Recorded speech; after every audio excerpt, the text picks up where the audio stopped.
Bonjour et bienvenue sur cette nouvelle vidéo. On va parler de pointeurs de fonction. Alors, essayons de regarder un peu notre programme.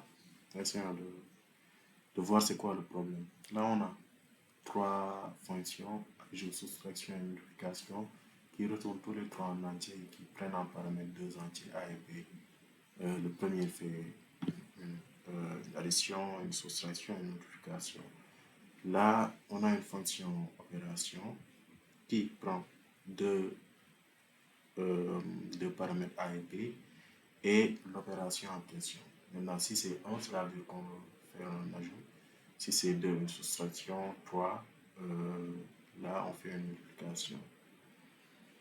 Là, si on teste avec, dans notre main, on a A égale 7, B égale 3. Là, si on appelle opération avec 2, cela veut dire qu'on veut faire une soustraction. Si c'était 1, cela veut dire qu'on veut faire une addition. Maintenant, on va tester avec 1 pour voir.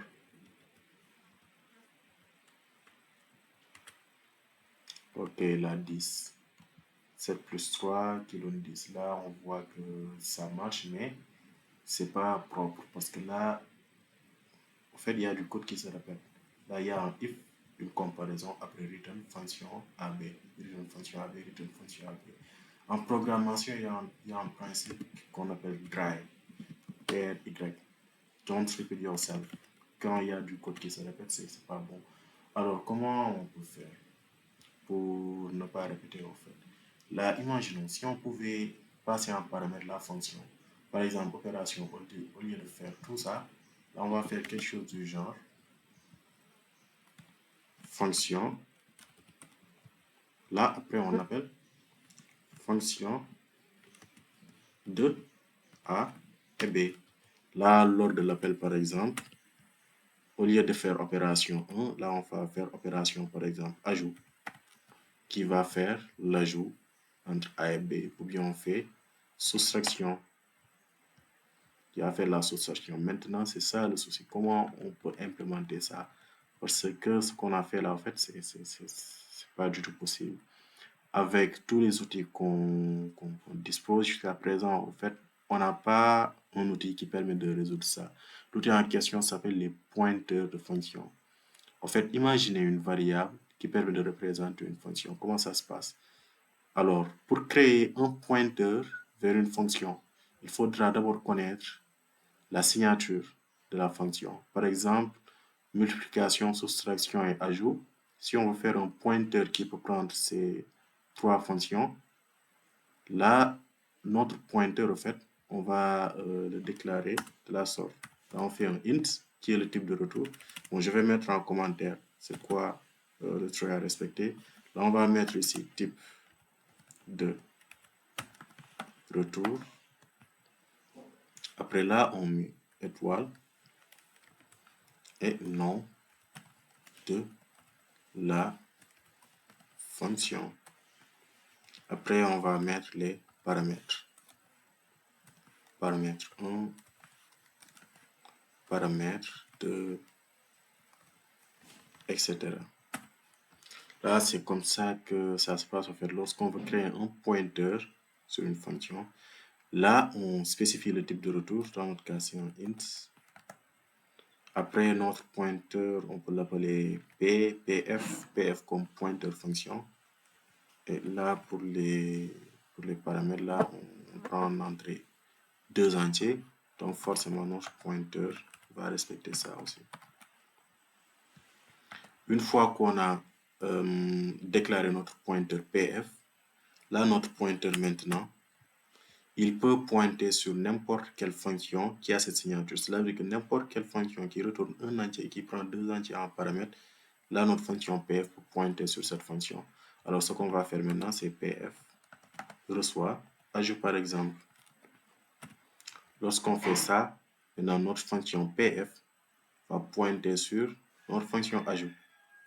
Cela veut dire que partout où on fait ajout par exemple, on peut faire pf. Là, on va tester ça en faisant ajout ici. Lorsqu'on fait ajout A et B, si on fait un printf de ça, normalement, on doit avoir 7 plus 3, 10. Ok. Là maintenant, au lieu de ajout, on peut utiliser pf.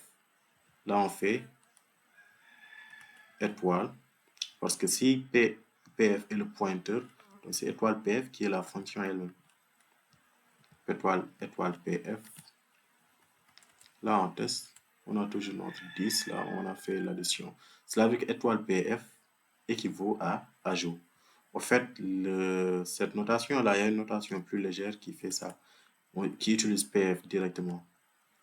Là, ça permet PF avec les parenthèses appelle la fonction dont PF point. Là, si on fait un appel, on va voir qu'on n'a pas d'erreur, on a toujours notre 10. Et mieux vaut faire ça, parce que là, on sait que là, c'est un pointeur, en fait, c'est beaucoup plus lisible comme ça, de mon point de vue. Là, on vient de créer un pointeur qui pointe sur une fonction. On voit que maintenant, c'est possible. Là, à chaque fois qu'on appelle ajout, à la place, on peut appeler PF. Donc, c'est ça, un pointeur de fonction. Pour créer donc un pointeur de fonction, il faudra au préalable savoir connaître la signature de la fonction, par exemple ajout, soustraction et multiplication. Si je veux créer un pointeur qui pointe sur ajout ou soustraction et multiplication, ils doivent tout d'abord avoir les mêmes signatures, cela veut dire le même type de retour et les mêmes paramètres. Int, int. Si on avait int float, ça n'allait pas marcher. Si on avait float int, ça n'allait pas marcher. En tout cas, il faut avoir int, int. Après, là aussi, le type de retour int.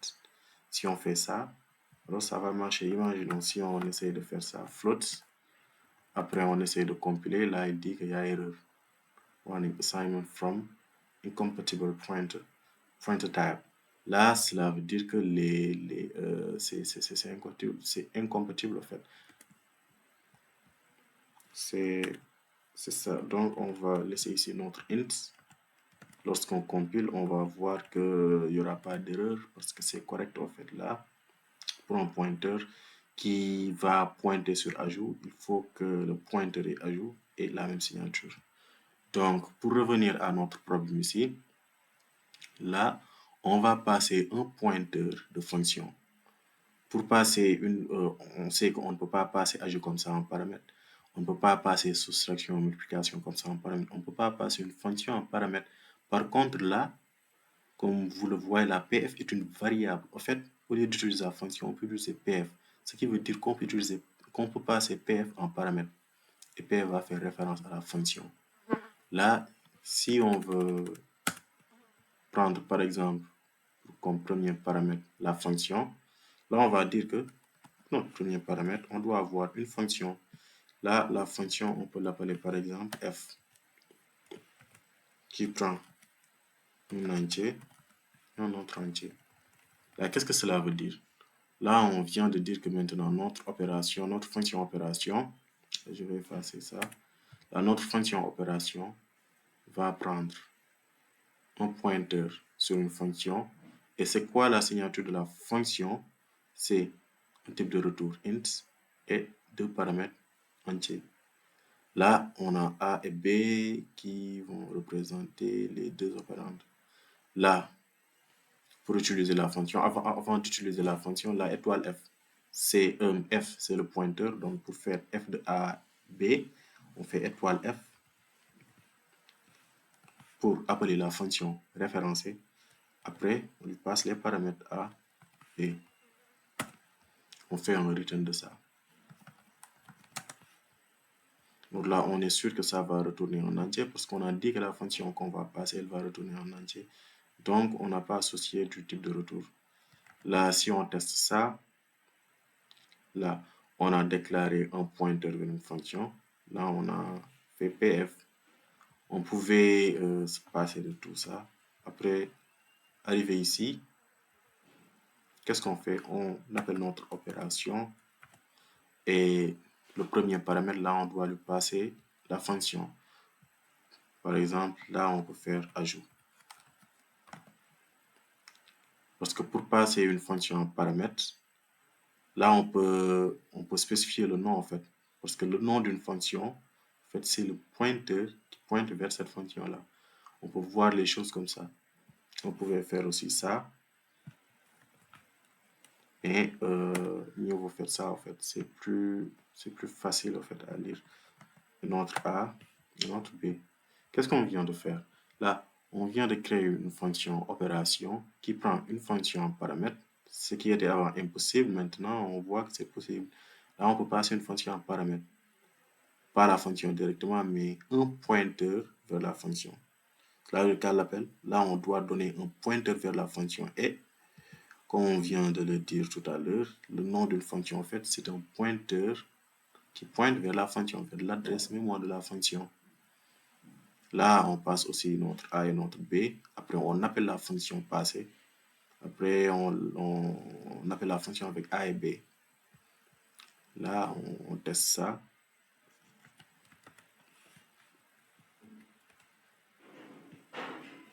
Là, on a notre 10. On voit très bien que ça marche, en fait. Là, au lieu d'ajout, là, on va maintenant passer soustraction ici. On va voir ce qui va se passer. Là, on a 4. Il a fait la différence. Voilà.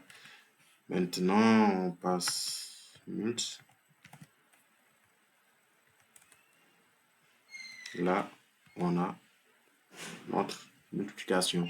Maintenant, imaginez si on fait ça. Int, par exemple, facto ou bien quelque chose. Là, on va dire que ça va retourner en float. Là, on va l'appeler par exemple add. Là, on prend A et B.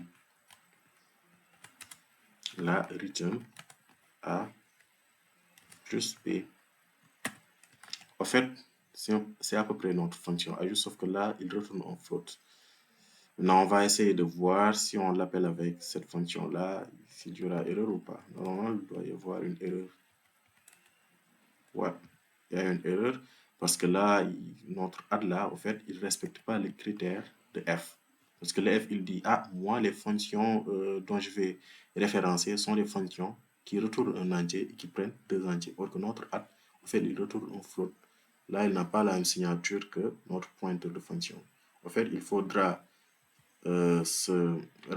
toujours se rappeler de ça, en fait. Là, un pointeur de fonction, à la base, il donne la signature des fonctions pour lesquelles il peut faire référence.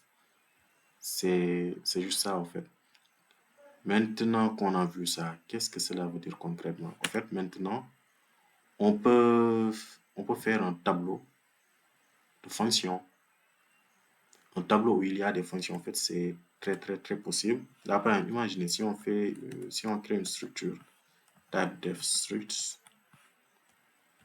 Là, dans la structure, il y a le nom, char, nom, par exemple, nom 10. Il y a aussi une fonction. En fait, l'idée est de faire un tableau de structure où il y a le nom, la fonction, le nom et la fonction. Je vais représenter ça ici. Imaginez un tableau qui est comme ça. Là, on a 3. Là, par exemple, c'est une structure, là, une structure, là, une structure. Ici, par exemple, on a ajout. Après, là, on a la fonction ajout. Là, c'est l'indice 0. Si notre tableau s'appelle tap, là, on a par exemple soustraction. Là, on a notre fonction soustraction. Là, on a multiplication. Là, on a notre fonction multiplication. Là, c'est 0, 1. Là, c'est 2. Là, ce qui va se passer, c'est que si on appelle tab de 0, par exemple, tab de 0, là, on a accès à ces deux champs. Si on fait point F, par exemple, là, on va dire que c'est le nom, et là, c'est F. Si on fait tab 0.f, là, on a accès directement à ajout. En fait, tab 0.f va appeler la fonction ajout. Tab 1.f va appeler la fonction soustraction. Là, c'est cette structure-là qu'on va créer. Là, on a le nom et f. Là, f, qu'est-ce que va prendre f? Là, on peut éliminer notre add. Là, c'était ajout. Là, par exemple, ici, on va dire que on va prendre un nom et aussi une fonction pointeur vers la fonction. Là, on va dire que c'est une fonction qui retourne un entier. Et pour le nom, on va l'appeler f comme tout à l'heure. Après, il va prendre deux paramètres. Après, notre structure, on peut l'appeler duo, je sais pas. On peut l'appeler duo. Duo pour dire nom et fonction. Là, on peut créer un tableau de duo. Un tableau qui va contenir trois fonctions, ajout, soustraction et multiplication. Là, on peut faire notre tableau de duo, duo tab. On va dire qu'il va contenir trois duos. C'est quoi un duo? Un duo, c'est un couple, nom. Le nom, c'est, pour le premier, c'est ajout. Là, on va faire ici ajout. Là, on va faire notre ajout. Après, la deuxième ligne sera soustraction. Et là, on aura soustraction. La troisième ligne, on va avoir multiplication. Et là, multiplication. Là, on vient de déclarer notre tableau. Là, on a déclaré un tableau de trois structures duo. Après, qu'est-ce qu'on pourra faire avec? Là, par exemple, on va avoir un nom. Là, par exemple, char, appel, est égal à ajout. Imaginons maintenant, là, qu'on veut appeler une fonction, mais à partir de notre variable ajout. Si c'est ajout, on fait ajout par exemple. En fait, une manière classique de faire ce programme serait de parcourir le tableau, de voir si c'est ajout après d'appeler la fonction ajout. Maintenant là, on va dire si maintenant l'ajout là c'est notre TDI, on va appeler TDI.fonction. Si TDI.nom est égal à notre appel, là on va appeler TDI.fonction. On va implémenter ça. For, c'est comme une recherche. Après, lorsqu'on trouve la fonction, là on appelle notre fonction avec la fonction correspondante. For int i est égal à 0, i inférieur à 3, i plus. Là, qu'est-ce qu'on va faire? À chaque tour de boucle, on va comparer. Et pour comparer, il va falloir inclure string.h. String.h. Là, pour i de 0 à 3, là, si, là, notre tableau, si tab de i, point nom, là, c'est strcmp.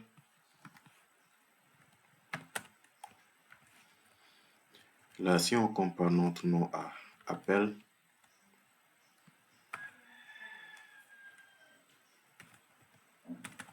est égal à 0. Là, qu'est-ce qu'on va faire? Cela veut dire qu'à l'indice i, on a trouvé, en fait, notre fonction. Là, ajout, cela veut dire qu'on est à l'indice 0. Qu'est-ce qu'on va faire? On va faire on va écrire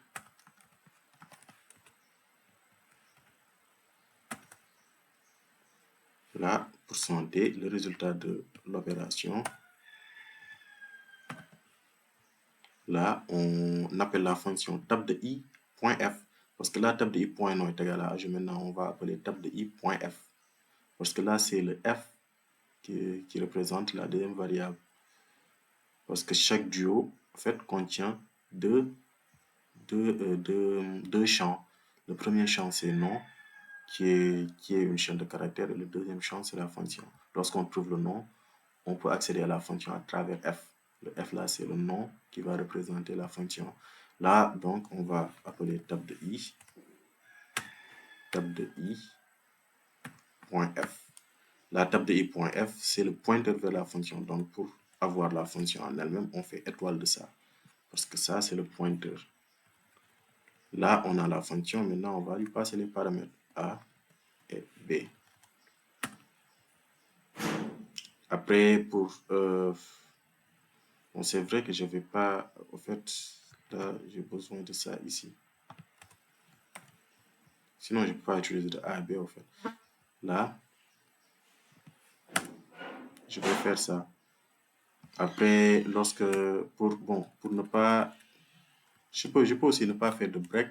Mais par contre, faire un break, c'est beaucoup plus optimal, en fait, au lieu de vérifier les autres. Là, lorsque je parcours mon tableau de duo, lorsque je trouve le nom de l'appel, là, je vais appeler la fonction correspondante avec les paramètres A et B. Là, je fais un break pour ne pas vérifier les autres. Là, je vais compiler. Là, on a notre 10 parce qu'il s'est arrêté ici. Là, par exemple, je vais faire ça avec soustraction.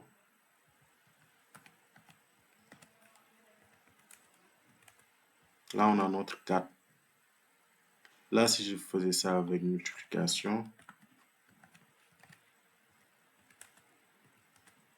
là, on a 21. Là, pour vous montrer que ça marche, je vais écrire quelque chose qui n'existe pas ici. Alors là, j'ai rien. C'est normal, en fait, je n'ai pas fait de cas par défaut. Là, en gros, c'était ça, les pointeurs vers les fonctions. Ce n'est rien de diable. C'est juste un truc de syntaxe, en fait, à respecter. Il faut faire de telle sorte que le pointeur vers la fonction ait la même signature que la fonction, en fait. Les fonctions qui vont être référenciées par, par le pointeur. Maintenant, tout à l'heure, j'avais parlé de tableau de fonctions. En fait, c'est très possible.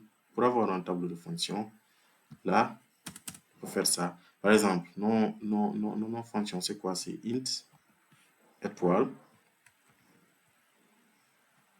Le nom. Le nom, on peut appeler ça, par exemple, tab fonction. Là, on passe les paramètres int et int. N'est-ce pas? C'était ça qu'on faisait en fait pour déclarer un pointeur vers une fonction. Maintenant, lorsqu'on veut créer un tableau de fonctions, là on écrit la même chose. Après, arriver ici, on met la taille du tableau. Lorsqu'on fait ça, là on vient de créer un tableau de 3 fonctions avec des fonctions qui retrouvent un entier et prennent en paramètre deux entiers. Là, on peut l'initialiser en faisant ajout, multiplication et ajout. Bon, je vais prendre ça dans l'ordre, soustraction et multiplication. Là, je vais effacer tout ça. Et maintenant, je vais essayer de tester notre fonction. Là, on va essayer de l'appeler tab de 0. La fonction de 0, normalement, c'est ajout. Après, là, on va l'appeler avec A et B. A et bon, là, j'ai effacé mes A et B. Là, je vais mettre directement 7,3. Là, je vais le récupérer dans une variable x.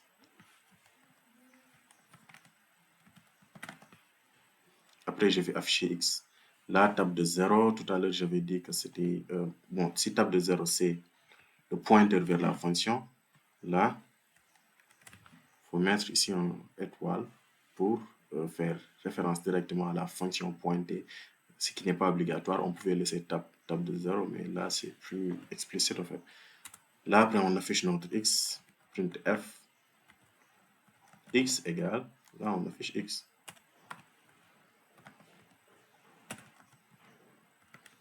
Là, on vient pour tester notre fonction. Après, on a x est égal à 10. Là, au lieu de table de 0, si on fait table de 1, là, normalement, on doit avoir ici une soustraction, ok, qui est 4. Là, si on fait table de 3, table de 2 qui est la multiplication, normalement, on doit avoir 27, 21, voilà. En gros, c'était ça les pointeurs de fonction, en fait. Là, pour créer un tableau de pointeurs de fonction, on met le type de retour. Là, le étoile, nom, tableau. Là, on fait la taille. Après, là, on va mettre les paramètres. Paramètre 1, paramètre 2, ainsi de suite. Donc, on va mettre les paramètres. Et là, on vient de créer un tableau de taille de fonction qui prennent type de retour comme retour et là, les paramètres comme paramètres. En gros, c'était juste ça, les pointeurs de fonction, en fait. Rien de diable, c'est juste une manière de référencier une fonction pour, par exemple, la passer en paramètre ou bien ce genre de choses. On voit que c'est très utile, quoi. Dans ce cas, on prend une fonction carrément en paramètre. Après, lors de l'appel, on spécifie c'était quoi la fonction. Je pense que c'était ça avec les pointeurs de fonction, en fait. Yes.